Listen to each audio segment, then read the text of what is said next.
Проектът София Тех Парк е с не по-малка важност за бъдещето на България, отколкото магистрала Тракия. Така определи идеята за построяването на технологичния парк президентът Росен Плевнелиев, след като обходи района на бившите поделения в компанията на министъра на отбраната Аню Ангелов и министъра на икономиката Делян Добрев. Благодарен съм на министъра на отбраната, който предоставя един стратегически парцел за нуждите на този толкова важен за България проект и за бъдещето на младите хора в България, но и за икономиката. Министерството на отбраната отстъпва възмездно 270 декара, за да започне изпълнението на първата фаза от проекта.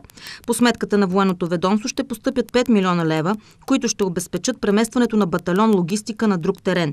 Икономическият министър Делян Добрев каза, че площите струват много повече и благодари на министър Ангелов, че е поискал само толкова, колкото е необходимо за преместването на поделенията и архивите. Тази част трябва да остане. Аз ви казах, една от причините е съдържанието на подземно съдържание, така да го наречем, и всичко другото ви освобождавам. Но това нещо, заедно с хотела, нали, трябва да остане, то не му трябва и на стадиона, така се разбрахме.